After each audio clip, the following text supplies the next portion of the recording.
Chapter 15. Something He Shouldn't Have Done.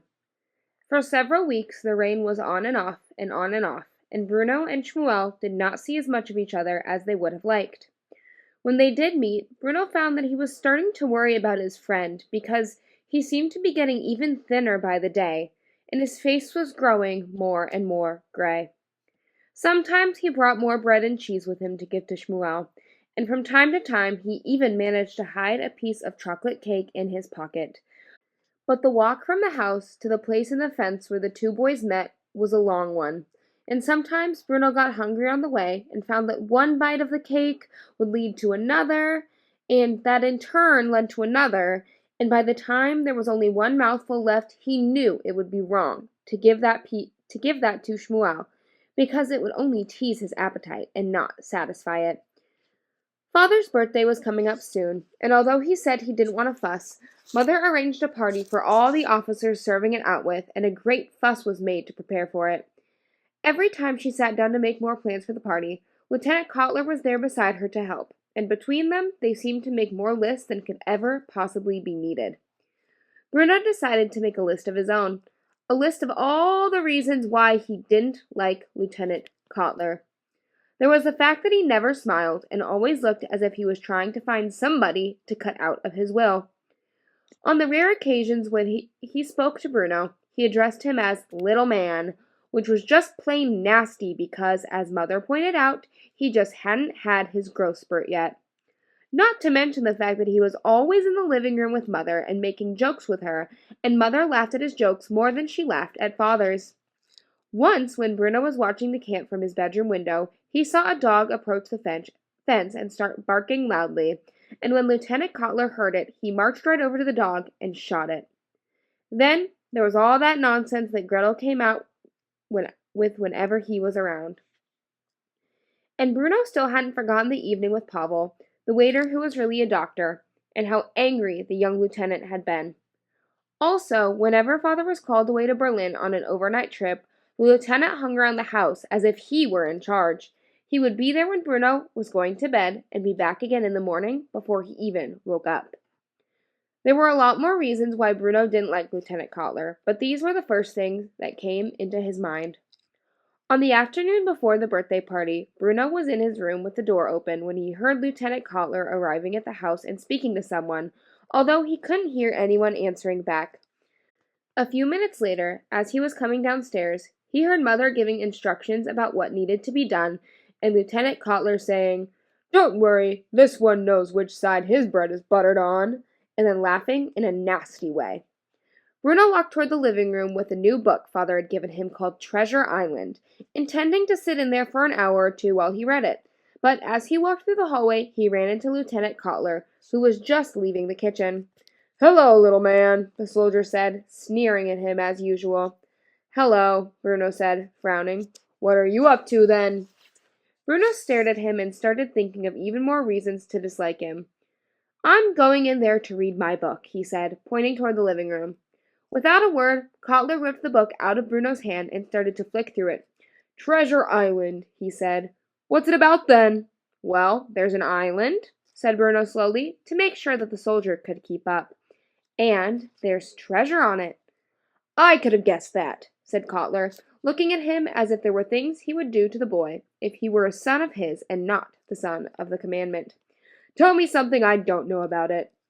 "There's a pirate in it," said Bruno, "called Long John Silver, and a boy called Jim Hawkins." "An English boy?" said Cotler. "Yes," said Bruno. Grunted Cotler. Bruno stared at him and wondered how long it would be before he gave back his book. He didn't seem particularly interested in it, but when Bruno reached for it, he pulled it away.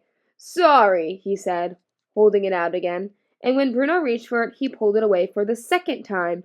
"Oh, I'm so sorry," he repeated, and held it out once more. And this time, Bruno swiped it out of his hand quicker than he could pull it away. "Aren't you quick?" muttered Lieutenant Cotler between his teeth. Bruno tried to step past him, but for some reason, Lieutenant Cotler seemed to want to talk to him today. "All set for the party, are we?" he asked. "Well, I am," said Bruno, who had been spending more time with Greta lately and had developed a liking for sarcasm. "I can't speak for you." There will be a lot of people here, said Lieutenant Cutler, breathing in heavily and looking around as if this were his house and not Bruno's. We'll be on our best behavior, won't we? Well, I'll be, said Bruno. I can't speak for you. You've a lot to say for such a little man, said Lieutenant Cutler. Bruno narrowed his eyes and wished he were taller, stronger, and 8 years older.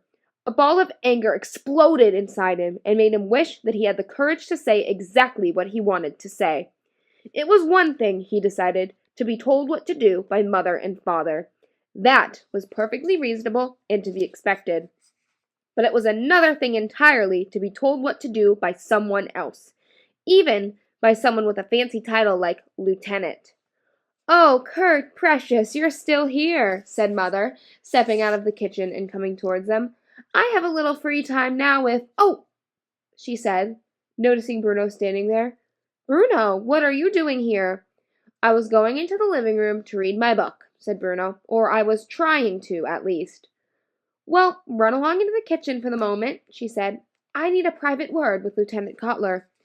And they stepped into the living room together as Lieutenant Cutler closed the door in Bruno's face. Seething with anger, Bruno went into the kitchen and got the biggest surprise of his life. There, sitting at the table a long way from the other side of the fence, was Shmuel. Bruno could barely believe his eyes. Shmuel, he said, what are you doing here? Shmuel looked up, and his terrified face broke into a broad smile when he saw his friend standing there. Bruno, he said.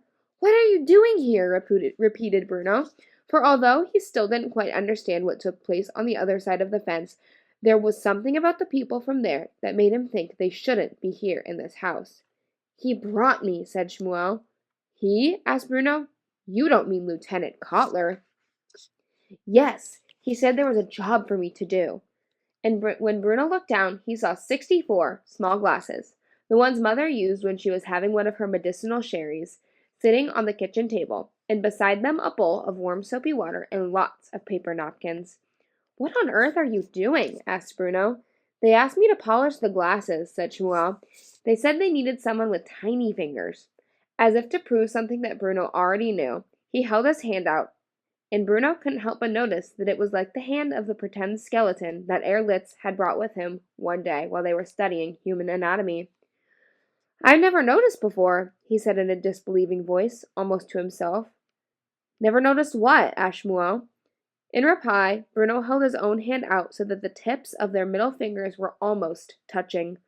Our hands, he said, they're so different. Look!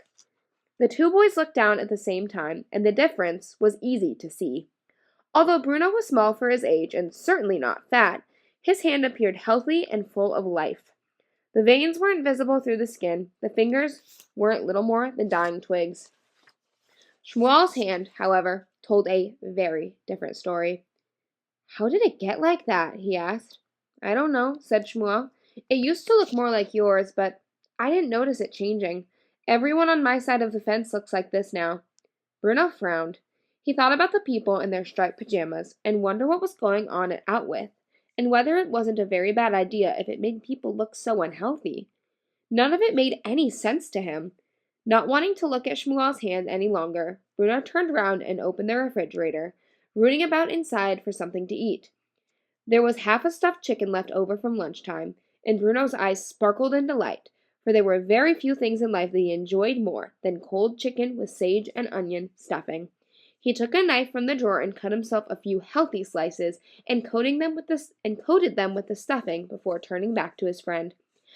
I'm very glad you're here, he said, speaking with his mouth full. If only you didn't have to polish the glasses. I could show you my room. He told me not to move from this seat, or there'd be trouble. I wouldn't mind him, said Bruno, trying to sound braver than he really was. This isn't his house, it's mine. And when Father's away, I'm in charge. Can you believe he's never even read Treasure Island? Shmuel looked as if he wasn't really listening. Instead, his eyes were focused on the slices of chicken and stuffing that Bruno was throwing casually into his mouth. After a moment, Bruno realized what he was looking at and immediately felt guilty. I'm sorry, Shmuel, he said quickly. I should have given you some chicken too. Are you hungry?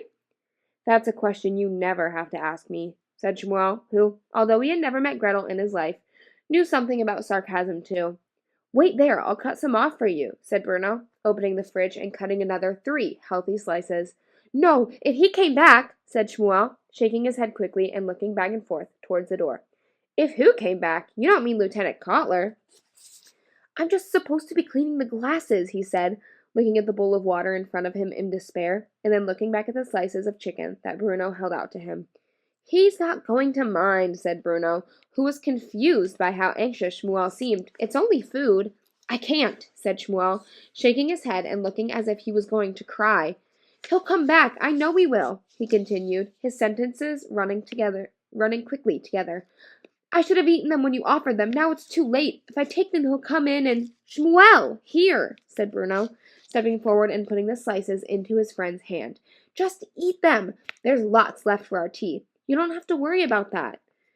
The boy stared at the food in his hands for a moment, and then looked up at Bruno with wide and grateful but terrified eyes.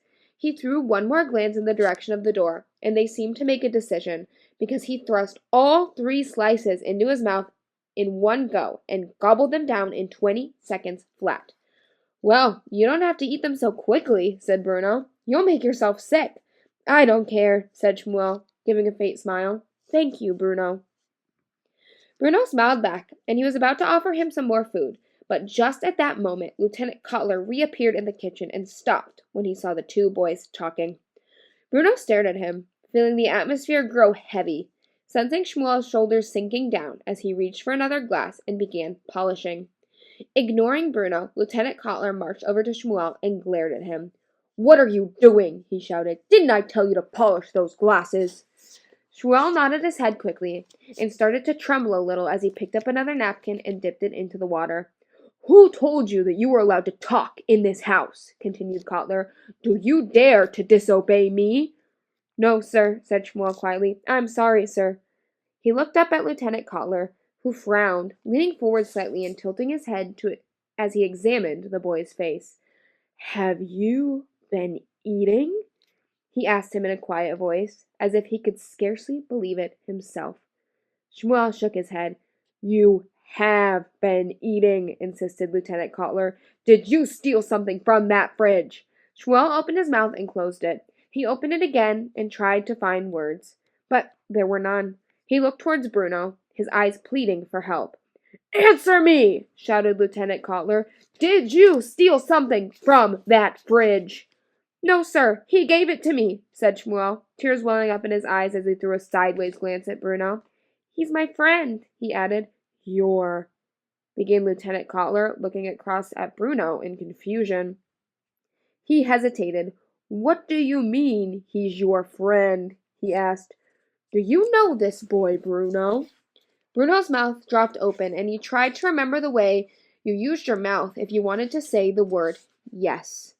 He'd never seen anyone look so terrified as Shmuel did at that moment, and he wanted to say the right thing to make things better, but then he realized that he couldn't, because he was feeling just as terrified himself. Do you know this boy? Repeated Lieutenant Kotler in a louder voice. Have you been talking to the prisoners? He was in here when I came in, said Bruno. He was cleaning glasses. That's not what I asked you, said Kotler. Have you seen him before? Have you talked to him? Why does he say you're his friend? Bruno wished he could run away. He hated Lieutenant Kotler, but he was advancing on him now, and all Bruno could think of was that the afternoon he had seen him shooting a dog, and the evening when Pavel had made him so angry that he— Tell me, Bruno, shouted Kotler, his face growing red. I won't ask you a 3rd time. I've never spoken to him, said Bruno immediately. I've never seen him before in my life. I don't know him. Lieutenant Kotler nodded and seemed satisfied with that answer. Very slowly, he turned his head back to look at Shmuel, who wasn't crying anymore, merely staring at the floor and looking as if he was trying to convince his soul not to live inside his tiny body anymore, but to slip away and sail to the door and rise up in the sky, gliding through the clouds until it was very far away. You will finish polishing all these glasses, said Lieutenant Kotler in a very quiet voice now, so quiet that Bruno almost couldn't hear him. It was as if all his anger had just changed into something else, Not quite the opposite, but something unexpected and dreadful. And then I will come to collect you and bring you back to the camp, where we will have a discussion about what happens to boys who steal. This is understood, yes?" Shmuel nodded and picked up another napkin and started to polish another glass. Bruno watched as his fingers shook and knew that he was terrified of breaking one. His heart sank, but as much as he wanted to, he couldn't look away. "Come on, little man," said Lieutenant Cutler, coming towards Bruno now and putting an unfriendly arm around his shoulder. "You go to the living room and read your book and leave this little to finish his work." He used the same word he had used to Pavel when he had sent him to find the tire. Bruno nodded and turned round and left the kitchen without looking back. His stomach churned inside him, and he thought for a moment that he was going to be sick. He had never felt so ashamed in his life. He had never imagined that he could behave so cruelly. He wondered how a boy who thought he was a good person could act in such a cowardly way toward a friend. He sat in the living room for several hours, but couldn't concentrate on his book and didn't dare to go back to the kitchen until later that evening, when Lieutenant Cutler had already come back and collected Shmuel and taken him away again. Every afternoon that followed, Bruno returned to the place in the fence where they met, but Shmuel was never there. After almost a week, he was convinced that what he had done was so terrible that he would never be forgiven.